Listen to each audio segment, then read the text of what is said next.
Hello. We're back. I'm in a different spot. Um, my dog was in the original spot. Oh, hello. Come over here. Come here. Hey there. Yeah, I kind of like it right here, actually. It's comfortable. The corner. Feels safe. But, anyway, before I start things off, I want to say thank you to Dandy Dot, I think is the right name. Yeah, but the last video was like post, but also mid, kind of like an existential crisis in a way. And then as I uploaded the video, I was like, what the fuck? Somebody commented on one of my videos? And I was like, no way, right? Who sees this? How did you even find this? And you just made me feel noticed when I read the comment, and so I wanted to say thank you. And I appreciate it. You may never see any more of my videos, but if you do, thank you. But today, what's on the agenda for today? We got dreams. Whoa. And we're gonna go like into like generalized like dream psychology. But specifically, my cat just took a shit. Nice. Oh, I gotta find the right spot. This is nice. Oh yeah. But more of like just talking about a dream that I had and the context of the dream and then what I feel like it means. Okay. So, with that out of the way, Dandy Dot, thank you. This was really weird saying holy shit. And I'm actually really honestly kind of intrigued on how you found the video, you know? Cuz I didn't put like any hashtags or anything on it. It's like, what did you search to find a video with 0 views? You know? But anyway, I digress. So the dream I had was today, and it was during my nap, because I went to bed really late last night. And so I was super tired. But I was watching a Chris Williams video and Chris Williams is a podcaster that does the Modern Wisdom podcast. And so I was watching that, and he had a guest on there named Alan de Botton. And whenever I like see his name, it just reminds me of the Beauxbaton School of Magic in Harry Potter, and I don't know why. I guess just the baton part. But anyway, he was just talking about like, part of the video was just like running from the things that in your life that you're scared of, but like you have to like come to terms with that kind of stuff. And it's not like meditation isn't helping to process them, it's just helping you learn how to clear your mind when those feelings arise. But you're essentially just pushing them to the side, which it's a good skill to have for sure, like a moment by moment thing. Like, it helps in those moments that you're feeling anxiety, but I feel like you should always return to them, and that's something that I took from that. And so I paused the video, and then I went and sat down. I was like, all right, Trixie. I was like, okay, I know what I need to think about. I know what bothers me the most, and it's like my relationship with a family member. And I'm not going to go into the specifics of it because I'm not here to blast other people's business, but I will blast my own business. So I sat down and I was just like trying to think. I was like, what do I feel? What do I think? What questions do I have regarding this relationship. And I just couldn't focus. Like, yeah, I just couldn't focus. And it could have been because I was tired. So I was like thinking about it, and I was like, maybe if I lay down, I'll have a dream about it. And then I can try and figure out something from the dream. Lo and behold, I had a dream. Which, when I woke up, it was probably like a 3-hour nap, so it was pretty long. But when I woke up, I didn't remember the dream at all. I was like, fuck. I was like, I think I had a dream, but I can't remember. And I went and walked my dog. And as we were walking, I saw this stick on the ground. And I was like, looked at it for a second. I was like, okay, it is just a stick, but it looked like a snake. And all of a sudden, boom, like the dream came back. Because it was a lot about snakes and some other stuff too. But like snakes are like a big part of it. And maybe that stick was there for a reason. Hey, Dave, come here. You come here? Come here. I guess not. You can't lick that. I'm sorry. Hey, Dare. But anyway, I remember the dream as I was walking the dog. And I was like, okay. And essentially, here's what happened.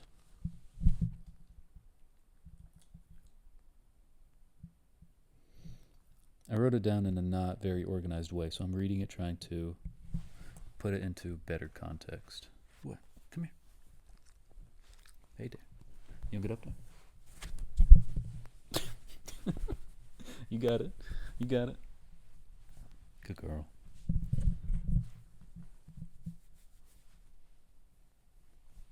Okay. So essentially what happened was, it started off, and I was just like, almost like a third person perspective of this guy crossing a lake. And the guy was in a suit. I think he may have been black, but I'm not sure. I can't really remember. But he was definitely in a suit. And he was crossing this lake. And, I don't know why I crossed the lake or whatever, but I was like, in the dream, that's what I had to do. And so I did it. I crossed the lake. But as I started, I was like, I didn't even know where to start. So I just followed the guy's footsteps, I was like, where did he go? And I tried following. And I was like, the lake wasn't moving. It was pretty still. And like a foot below the water, there was some sort of like wooden path of like logs. Like imagine like logs that had just been like laid, ding, ding, ding, almost like kind of like in a zigzag pattern. And you couldn't see them unless you really looked and focused. Like I had to I remember later I was like down on like my hands and knees like this, like tiptoeing, like this far with my head like face from the water. Like I gotta see where these logs are, like this path. And if you looked hard enough, you could see it. And as I realized that as I was crossing, I was like, I just focused harder and harder on it. And I was like, okay, I know which way to go. I know what to do. I just have to follow these. And eventually, it led me across. And it led me up to the bank and then up a hill to not my childhood home, but a family member's childhood home that I spent a lot of time at as a kid. And I have a lot of good memories there. But I remember going up, and I was like, saw something in the distance. I was like, what is that? And it was a rattlesnake. And I was like, and I grew up around snakes, but they still terrify me.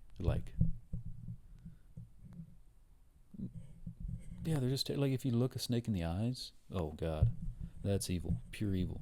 And not really. I guess they do some good stuff for the world, and they're not all bad. I guess if you kind of domesticate them, even though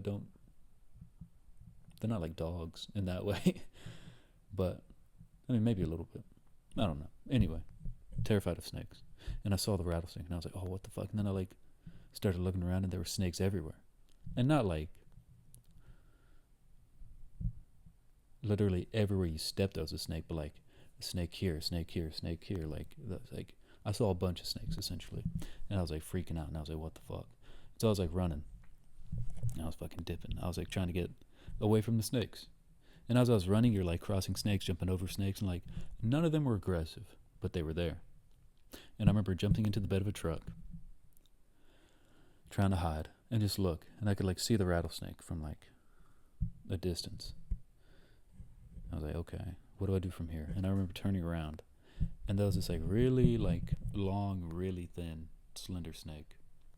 And it wasn't.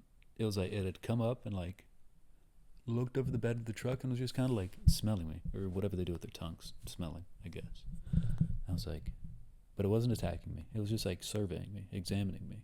But I still freaked out, and I ran, and I ran.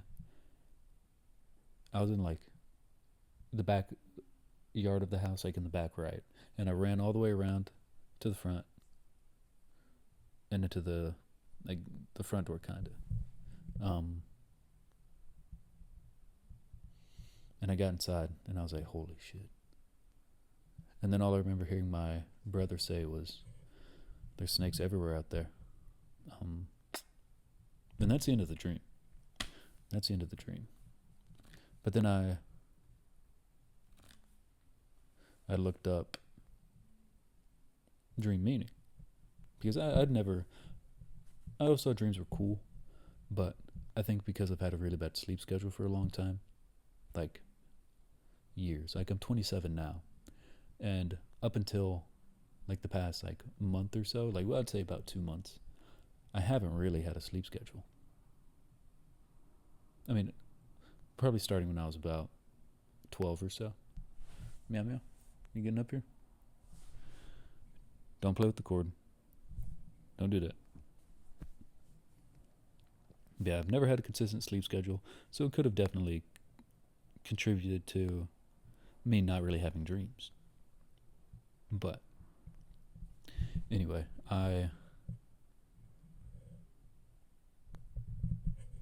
was a dream I had like a couple weeks ago. I can't remember what it was. I wrote it down somewhere, but I'm not gonna look at it right now. But essentially, it felt very relevant to like my situation, And it had. I looked up the things with that, the themes of it, and it had like symbols of some sort of like personal development or growth, or like spiritual growth or something along those lines, And so I was like, whoa, like that's like kind of what I'm going for right now. Like I'm trying to figure all this stuff out, And so it really made me more like conscious of like the dreams that I have. And so when I had this one, I kind of went into it hoping I was going to have a dream. And then when I like remembered that I did, I was like, oh, I gotta write this down and I gotta look it up. And so I looked it up. And I'll start with the lake. Lakes are symbols of like feminine energy. So the yin in yin or yang, or the anima, I think is feminine. Yeah, it's always feminine and masculine. So anima, animus, anima would be the feminine. And it like has to do with feminine energy and creativity. And depending on like, what the lake is doing or how it is, or if it's like a small pond or like a big lake. And it was like it wasn't like a huge lake. It was kind of like a big pond. Hey, quit. That's not to play with. Yeah, that's what I thought. No. Yeah, I need to give this man a toy or something. No. But yeah, so lakes or ponds symbolize the feminine energy, which is like creativity, emotions, things like that. And if it's like a still body of water, it represents like stillness in the mind, But if it's like ocean, or if there's like, you can tell there's a lot of fish and things like that in it, then it symbolizes some sort of, at least as far as like the research I've done, and this is all just off of like reading an article online. So I could be wrong, but I mean, I'm trying to self-analyze here, which is important. So it has that like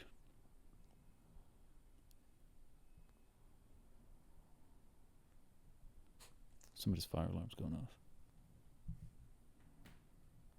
Okay, it's done. Hey, Dave.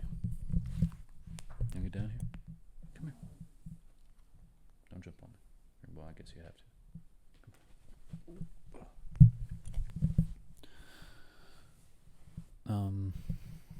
No. Relax. Come here. Come here. So, yeah, that's that aspect of it. And so it was a still like, I thought there was stuff in it, but I couldn't tell. It was murky, which is also like it symbolizes like, you know, like there's stuff in there that you have to figure out, like in the subconscious, things like that. And so that's going to be what I'm trying to. That's going to be part of what I'm trying to focus on. And like I'd say the next week is a good time for him to do that. Don't do this right now. Not right now. You give me like 5 minutes, maybe. And then the snakes. Hey, quit. Stop. I know you guys want to play, but just give me a couple minutes. Okay? Thank you. And then the snakes can symbolize a lot of things. Hey. A lot of it is some sort of like, you know, spiritual growth or like rebirth. In terms of like, I mean, shakes at their skin. They weren't shedding their skin in the dream, but they weren't aggressive. There were poisonous snakes in it, the rattlesnake, but you know, none of them were aggressive. It was almost like they were curious, like the parts of myself that I fear want to get to know me, you know, and that would mean that the only way for them to get to know me is for me to get to know them, which I guess would just be the shadow. Like that's what it's implying, maybe. And also just I need to start talking to people, or not to people, but I need to find it. You know, a person that I can just like bounce stuff off of, things like.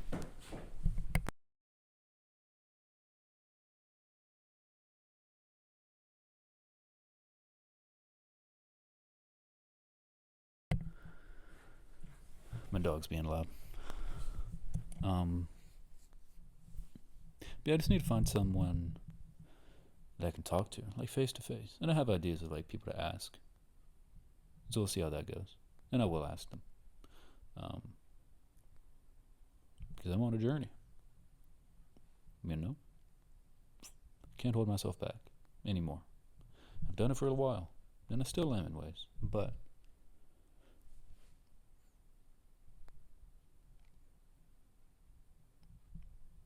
if the snakes are any sort of cue, it is time for me to keep going. Follow that path along the pond. Even if you can't see it all the time. But it's also telling me that, like, you know, you gotta focus, man. You gotta focus. You gotta be determined. And stay strong. It's okay to be scared. But you don't have to run from the fears. Sometimes it's important to. You have to keep yourself safe. You know, self-preservation is probably one of our most defining characteristics as humans, for sure. That's why we do anything. But, yeah. That's about all I wanted to get out of my head. So, with that being said, Dandy Dot, thank you. If you see this again, sick. If you don't, it's okay. You know. Thank you for being a patron when you were. And with that, I'm out. Hope you have a good one. Hope you follow your path. And I hope your path leads to fruitful outcomes for you and your family. Yeah. Peace.